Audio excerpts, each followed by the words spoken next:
the last episode we ended up in a stormy Mile yacht harbour after a rough time in the Isles of Scilly. The islands were beautiful though, and we will return in episode 6. But in this episode we take stock and do a little bit more prep at anchor in the stunning Helford River. And there are even signs that summer is starting.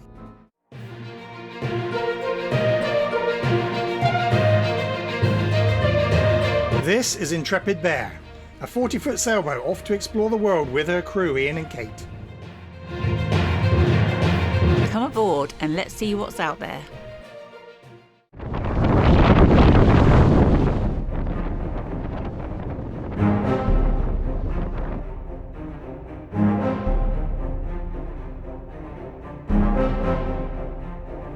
After 5 days in Mile, we made our way over to the Helford River to drop anchor there for a week or so.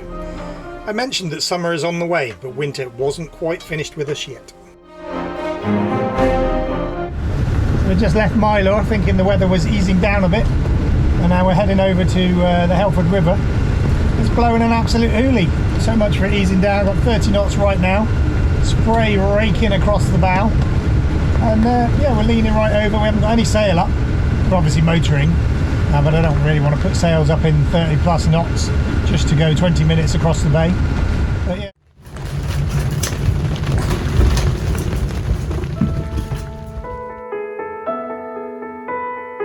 But as the evening calm descended, there it was. Kind of still a bit cloudy over there in front of the sun, but that is the sun. Finally. Don't think I caught too much of the weather today, but it's been howling. The boat's been lying sideways, and this is finally it. This is where the weather finally breaks, he says with confidence. The forecast is quite flat for the next week, really. So hopefully this beautiful river will be able to do a bit of exploring.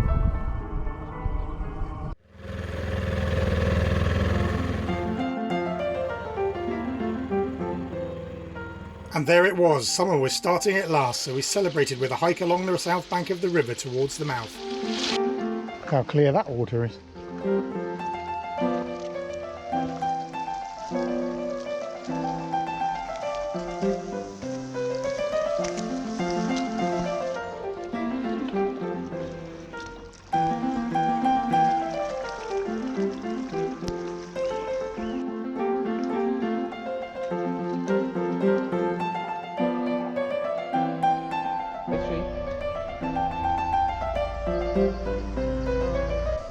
This must be the last working phone box in England, I think. There's still actually a phone in here with a dial tone. Normally they're all turned into libraries or defibrillators these days, so that's quite something. And then back to the boat where it was time to get busy. What are you doing? I'm making homemade granola bars. Mm. So I'm just about to pour that on that, and then it'll go in there and cool, and should make 24 homemade granola bars. Very nice. Yeah. It's the reality of trying to get stuff on the boat. Kate's working there, I'm working down there, so it's quite snug. Very much. And what's this? Homemade granola bars. Homemade granola bars. So whilst Kate was working on self-sufficiency in the galley, I began installation of the Watermaker, which I'll try to whistle through without boring you too much. But first, let's check out these granola bars. Oh, good. As you saw in episode 0.5, we took delivery of our Watermaker. It is an Osmosea 12-volt reverse osmosis Watermaker. Reverse osmosis is a process where salt water is pushed through a membrane at high pressure, which removes the salt, producing drinking water. The first thing I'm doing is these parts. Basically, I've all got to fit into the engine bay. So down in the engine bay, we've already fitted the inlet scoop, which we did while we were out of the water. So the seawater's got to come in through this. This is a seaweed filter, so it's just basically filtered to catch any seaweed or horrible big chunks. So it comes out of the seaweed filter in through the one-way valve, so the seawater can come in through here, but if you pump fresh water in here, it will close that valve because of this pressure, and then fresh water will go around the system. And then after that, it comes through the pump, out through the pump, into the pre-filter, out of there, and then it can disappear into the bowels of the boat to the actual water maker itself. And then we also need this carbon filter for the fresh water, because the fresh water that flushes the system has got to be really, really clean. So that's it. Those are the bits that I need access to. The main unit, which is a great big thing like that, which you'll see in due course. So come have a look in the engine room, see what we're trying to deal with down here. It's trying to find a space for things. So I don't want anything that could leak water above anything electric, and I need access for the filters to be able to unscrew them. So the first thing I'm trying to fit is the water pump. So I could put it up here, but what's underneath it? The battery charger. I could put the water pump down under here, but then it itself is under the freshwater pump and the bilge pumps, etc. So the space I found is right at the back there. You can see I've put a wooden plate on already, and we'll screw the pump to that.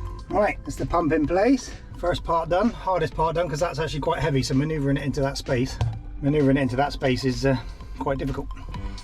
Right, next. Okay, so we're working on routing the pipe now, and there, that's the inlet, and it's facing forward because it's quite tight underneath the exhaust muffler here. The best route for it would have perhaps been backwards. That leaves very little room if I double it back on itself and in under there. So what I've done is I've run the pipe all the way around the front of the engine, which does seem terribly inefficient, but actually it's the natural way the pipe wants to go and the tidiest way. It hasn't got to cross the engine bay at the back here or go under the engine, because if it's touching the engine, the vibration could wear through it. The seaweed filter, that's there, and then we can put the non-return valve straight after it. Okay, that's that bit. So out of the seaweed filter, through the non-return valve, bit of a loop back into the pump, but that's the way round the pump is. So I don't like that, it's not terribly tidy, but it is what it is.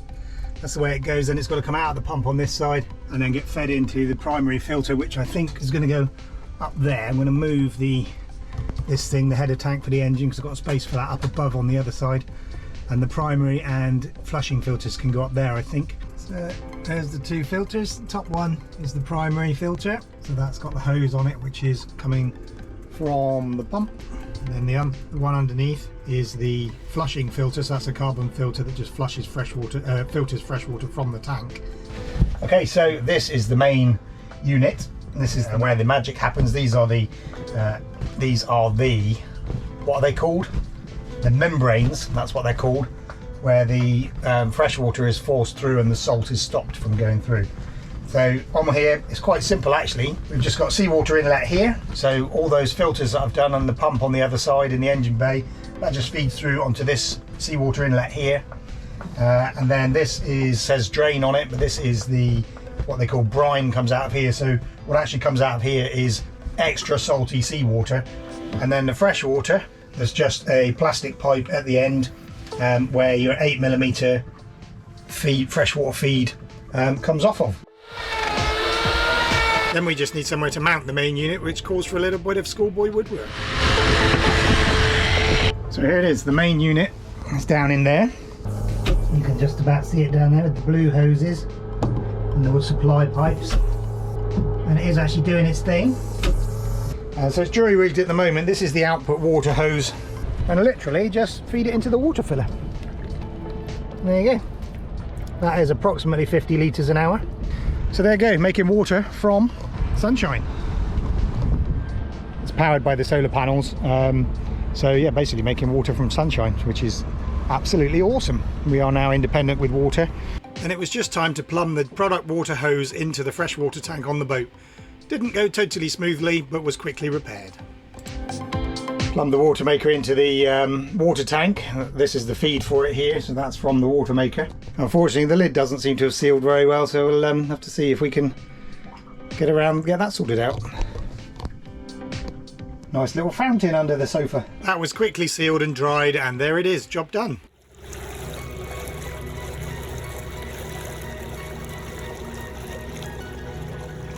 So then we figured it was about time for a little bit more enjoying ourselves and exploring the beautiful Helford River.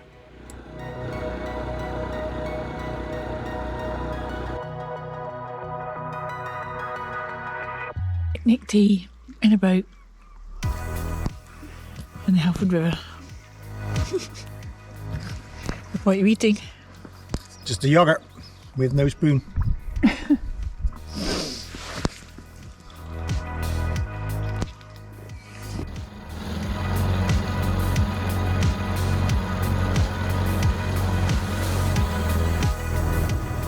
And this is Frenchman's Creek, made famous by a novel of the same name written by Daphne du Maurier in 1941.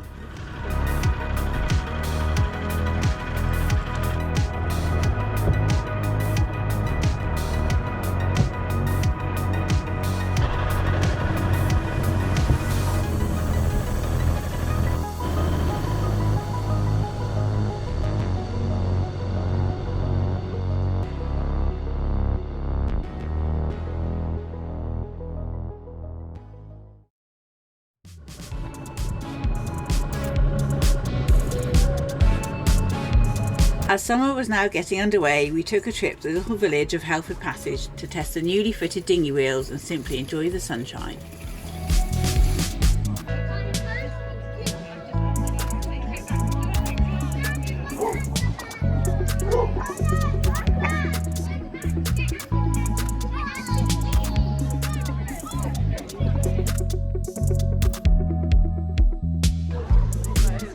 Cheers.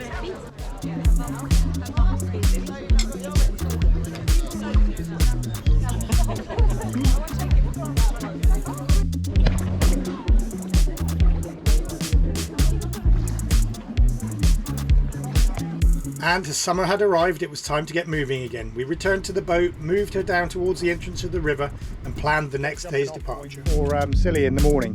We're going to give Scilly another go. We didn't have a great time last time, but it's a stunning place.